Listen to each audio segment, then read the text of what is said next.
परीक्षित, बुद्धिमान लोग इस चंचल चित्त का भरोसा करते हैं। इस चंचल चित्त से कभी मैत्री नहीं करनी चाहिए। यह मन बड़ा चंचल है। यह मन कभी पैसा कमाएगा, कभी नोटों के गड्ढे में घूमेगा,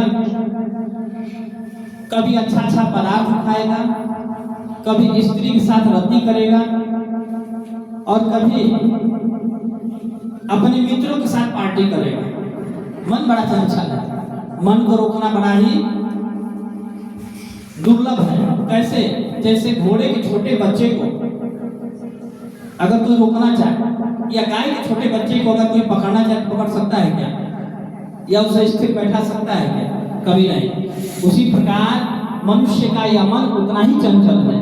अगर इसे भक्ति के रस्सी से बांध करके खूंटे में नहीं बांधा गया तो यह कहीं ना कहीं सर्वनाश करा देगा, कहीं ना कहीं सर्वनाश का कारण बन जाएगा।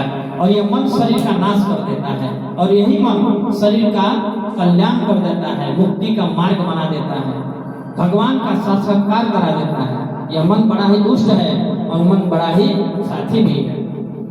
तो क्योंकि इसमें विश्वास करने से मोहिनी रूप में फंसकर महादेव जी का चिरकाल तक संचित तप क्षीण हो गया था। जैसे व्यभिचारिणी स्त्री चार पुरुष को अवकाश देकर उनके द्वारा अपने में विश्वास करने वाले पति का वध करवा देती है। वध करवाई होते वध करवा देती है।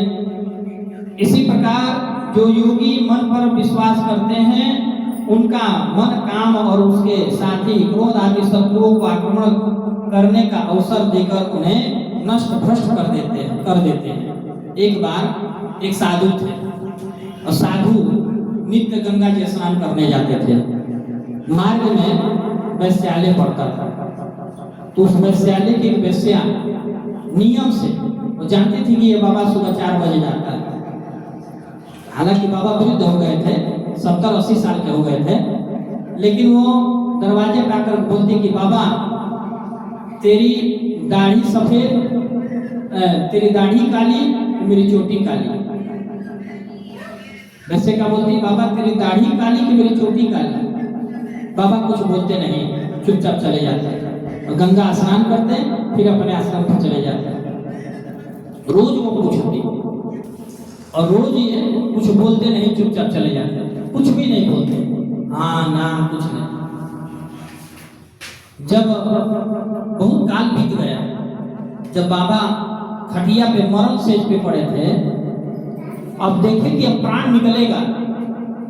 प्राण निकलने के कुछ घड़ी पहले कुछ अपने शिष्यों को बोले जाओ उस वैश्या को बुला के लेके। शिष्य गए, उस वैश्या को बुलाए, बोले बाबा बुला रहे हैं, तुमको याद कर रहे हैं, मरने वाले हैं बाबा। गई वैश्या, बोली तुम पूछती थी ना कि बाबा तेरी दाढ़ी काली कि मेरा चोटी काली, देख मेरी दाढ़ी काली है, मतलब मेरा चरित्र साफ है। अब मुझे तेरी माया नहीं व्यापेगी। क्यों?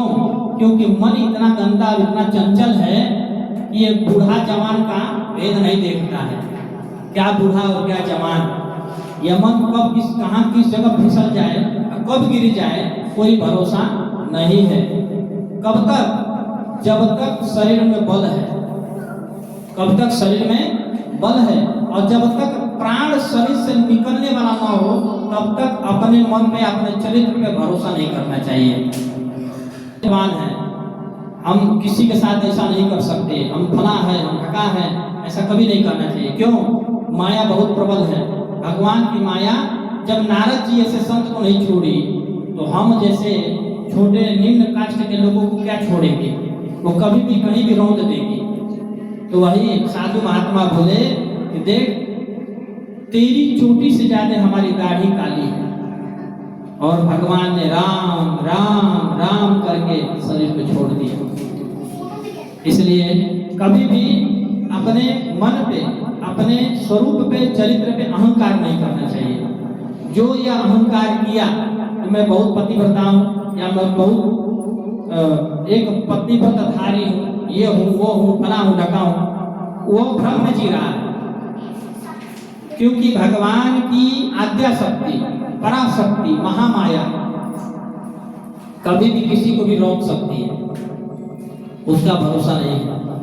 और जहां वो रोकी उसका ही बस नहीं चलेगा कि वो कर क्या रहा है, बस वो उस धारा में बहता चला जाएगा, ठीक ना। तो बताते हैं कि नष्ट भ्रष्ट कर देते हैं। परीक्षित, इसी से भगवान ऋषभ देव जड़ पुरुषों की भांति और भूतों के से विविध वेश, भाषा और आचरण से अपने ईश्वरीय स्वभाव को छुपाए रहते थे। अंत में उन्होंने योगियों को देह त्याग की विधि सिखाने के लिए अपना शरीर छोड़ना चाहा। उन्होंने अपने अंतःकरण में अभेद रूप में स्थित परमात्मा को अभिन्न रूप से देखते वे वासनाओं की अनुवृत्ति को छोड़कर लिंग देह के अभिमान से भी मुक्त उनका शरीर योग माया की वासना से केवल अभिमान भास के आश्रय से ही इस पृथ्वी तल पर विचरता रहा।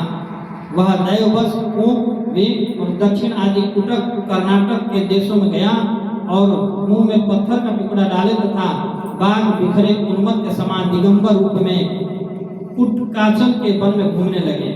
इसी समय बांसों के घर्षण से वन में आग लग गई और उसी से उनका शरीर भी भस्म हो गया।